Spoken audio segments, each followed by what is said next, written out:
There's a town in America that doesn't exist on most maps anymore, not because it was abandoned, not because it burned down or flooded, but because the people who lived there stopped being able to leave, and after a while they stopped wanting to. By the 1930s, every child born in that town had the same eyes, the same sloping forehead, the same crooked smile. Doctors who visited couldn't explain it. Priests wouldn't talk about it. And the parents, they just kept having more children. What you're about to hear isn't folklore. It's not an urban legend whispered around campfires. This is documented history, census records, medical reports, court testimonies that was quietly sealed away for nearly a century. The kind of story that makes you wonder what else we've been taught to forget. Hello everyone. Before we start, make sure to like and subscribe to the channel and leave a comment with where you're from and what time you're watching. That way, YouTube will keep showing you stories just like this one. The town had a name once. For the sake of the descendants still living, yes, some are still alive, we'll call it Hollow Creek. It sat in a valley so deep and isolated that even during the logging boom of the early 1900s, no company bothered to cut through. The roads in were barely roads. The roads out, well, most families never used them. It started with 3 families, just 3. They arrived sometime in the 1820s, settlers looking for cheap land and distance from the law. What they found was a place so remote, so forgotten, that they might as well have landed on another planet. And for the next 100 years, those 3 families stayed. They built homes. They built a church. They built a school with one teacher who was also the preacher's daughter, who was also someone's cousin, who was also someone's wife. And then, without anyone noticing, they started to build something else, a genetic trap that would take 4 generations to spring. The first official record of something being wrong came in 1889. A traveling physician named Dr. Raymond Caldwell passed through Hollow Creek on his way to a lumber camp further north. He stopped to water his horse and was invited to stay for supper by a family named the Pritchards. What he saw at that dinner table would haunt him for the rest of his life. He wrote in his journal, a journal that wouldn't be discovered until 1978, tucked in a university archive, that he counted 11 people at the table, but he could only distinguish 4 distinct faces. The father and 2 of his sons looked virtually identical, not just in feature but in age. The mother and her 3 daughters had the same severe underbite, the same wide, set eyes that seemed to look past you rather than at you. 2 of the children, he noted, had 6 fingers on their left hands. No one remarked on it. No one seemed to think it unusual. Dr. Caldwell didn't stay the night. He left before dawn and never returned to that valley. But he wrote one sentence in his journal that researchers still reference today. I have seen the future of a family that has no future. He didn't understand what he was looking at. How could he? Genetics as a science barely existed. Gregor Mendel's work on inheritance was only just being translated into English. The word on-breeding was used for livestock, not people. But Dr. Caldwell knew enough to recognize that something had gone biologically, fundamentally wrong. By the turn of the century, Hollow Creek had a population of about 200 people. Church records show that nearly all of them shared one of 3 last names: Pritchard, Goins, or Talmadge. Births were registered, marriages were recorded, but if you trace those records, and historians have, you start to see the same names appearing in loops. A Pritchard man marries a Goins woman, their daughter marries a Talmadge man, his sister marries back into the Pritchards, round and round, generation after generation. There were no strangers in Hollow Creek, no one moved in, and critically almost no one left. The valley became a closed genetic system, a biological echo chamber where the same traits, the same blood, the same damaged chromosomes repeated and amplified with each new birth. And then the children started to change. By 1910, teachers in the county, those brave enough to make the journey into Hollow Creek, began filing reports that were quickly buried by the local school board. Children who couldn't speak by age 7, children who couldn't read by age 12, not because they weren't taught, but because something in their minds wouldn't let the letters hold still. One teacher described a classroom where 5 students, all from different families, had the exact same facial structure. She quit after 3 weeks and refused to ever speak about it publicly, but she did speak about it privately. In a letter to her sister, discovered in an estate sale in 1989, she wrote, "They look at you with eyes that seem too old and too young at the same time, like they know something terrible is coming, but they don't have the words to tell you." I don't think they have the words for anything. The physical signs were becoming undeniable. Cleft palates appeared in nearly a quarter of births. Clubfoot was so common it was considered normal. Deafness ran through entire branches of family trees, and then there were the problems you couldn't see from the outside. The seizures, the fevers that came without sickness, the children who would simply stop breathing in their sleep for no reason doctors could determine. Infant mortality in Hollow Creek during this period was estimated at 40%. 40%. For comparison, the national average at the time was around 10%, and that was considered a crisis.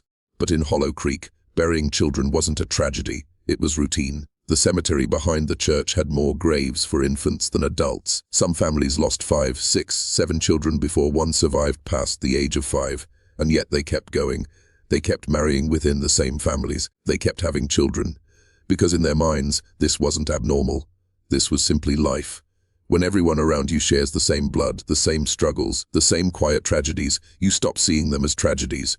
You see them as the way things are. The way things have always been. One census taker in 1920 noted something chilling in his report. He wrote that he asked a mother how many children she had. She said 3. He asked how many she'd given birth to. She paused, counted on her fingers, and said 9. When he asked what happened to the others, she looked at him like he'd asked a stupid question. They didn't take, she said, like they were seeds that failed to sprout. The state knew. That's the part that makes this story so much darker. The state of Virginia. Because yes, Hollow Creek was real, and it was in the Appalachian corner of southwestern Virginia, had records. They had reports. They had doctors who'd visited, census data that showed the same surnames intermarrying for generations, and health officials who'd documented the physical and mental disabilities spreading through the population like a slow-motion plague. And they did nothing. Well, that's not entirely true. They did something. They made sure no one talked about it. In 1924, Virginia passed the Racial Integrity Act, a eugenics designed to keep bloodlines pure. The irony is suffocating. The same state that was obsessed with preventing racial mixing turned a blind eye to a community that was genetically collapsing from the inside out. Because Hollow Creek wasn't a useful story. It didn't fit the narrative. It was white people, rural people, people who were supposed to represent the backbone of America. Acknowledging what was happening there would mean acknowledging that isolation and poverty could destroy a bloodline just as thoroughly as anything the eugenicists feared. So the reports were filed and forgotten.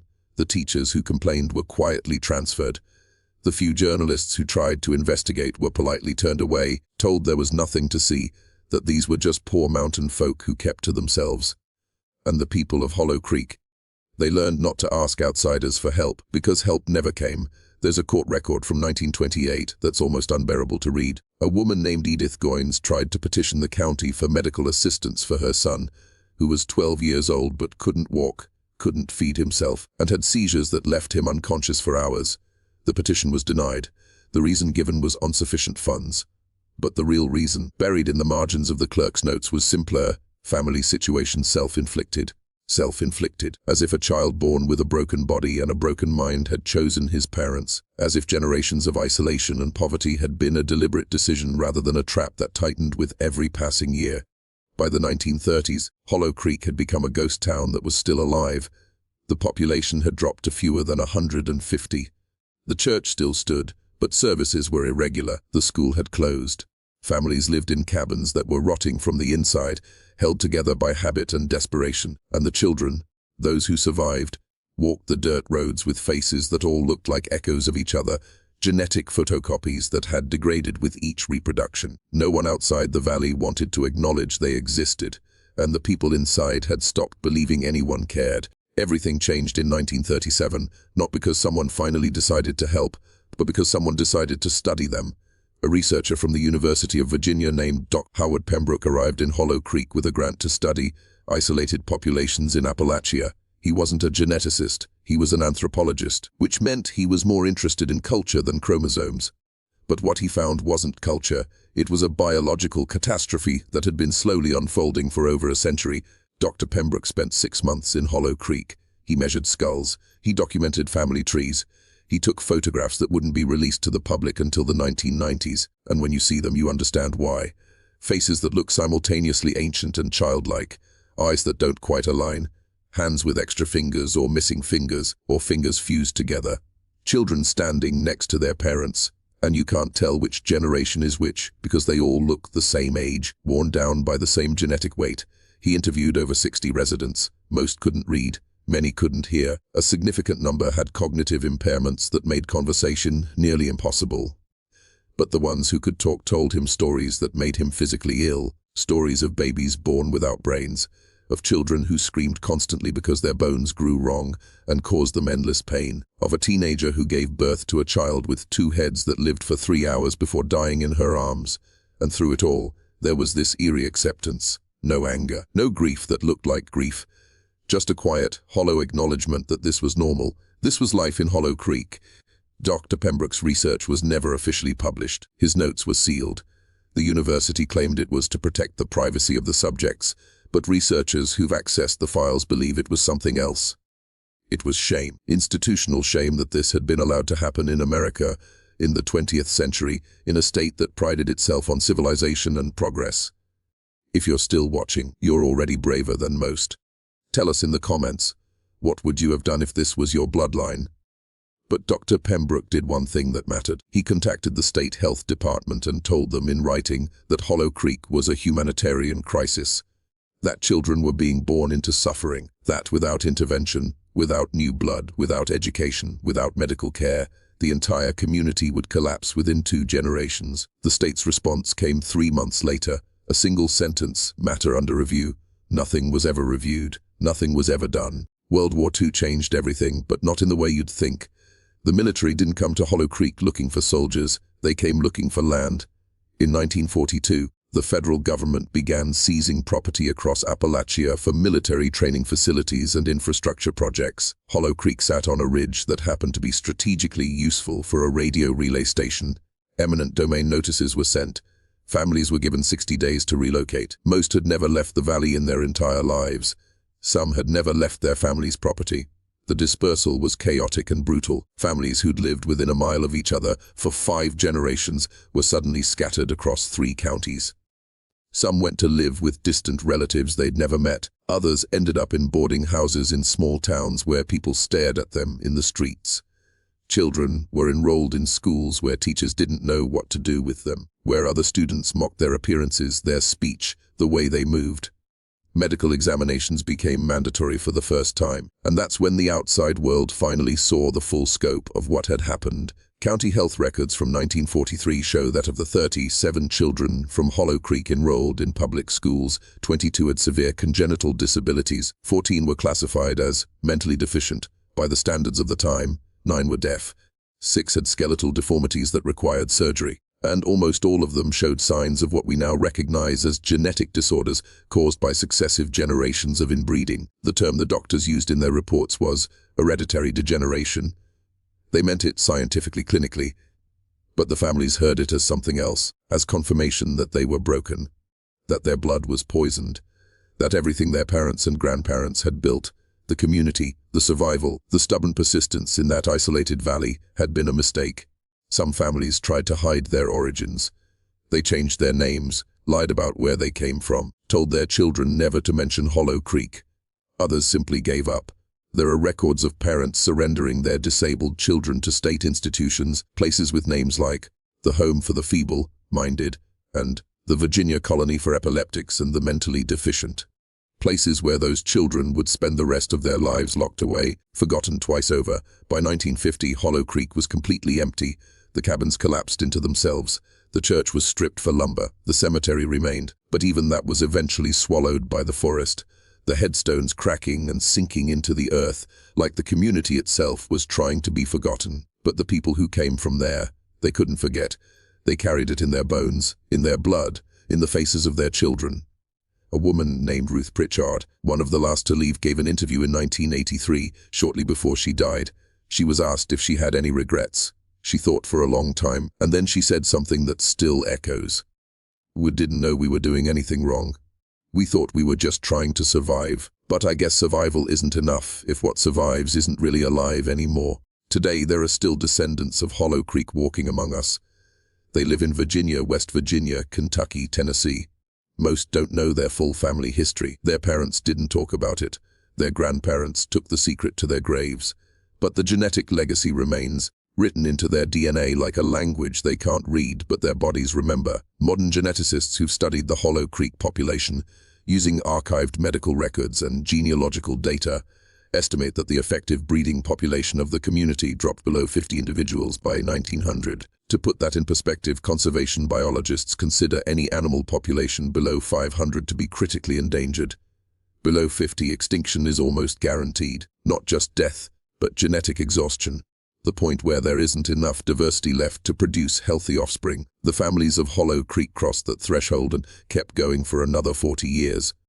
The genetic damage didn't stop when the community dispersed. Recessive genes don't disappear just because people move to different towns. They hide, waiting. Some descendants today still deal with unexplained medical conditions, rare enzyme deficiencies, unusual bone disorders, genetic quirks that puzzle doctors until someone traces the family tree far enough back and finds those three surnames: Pritchard, Goins, Talmadge. There's a woman living in Tennessee right now, we'll call her Sarah, who only discovered her connection to Hollow Creek 5 years ago when she took a DNA test. She'd always wondered why her family had so many health problems, why her father refused to talk about his childhood, why there were no family reunions, no old photographs, no stories passed down. The DNA test connected her to dozens of distant cousins, all branching from the same 3 families, all carrying the same markers. She reached out to some of them. Most didn't respond. The ones who did asked her not to contact them again. The shame, even now 3 generations later, is still too heavy to carry in public. But here's what haunts me most about this story. Hollow Creek wasn't unique, it wasn't even rare. Throughout Appalachia, throughout isolated rural America, there were dozens of communities like this, some even more extreme.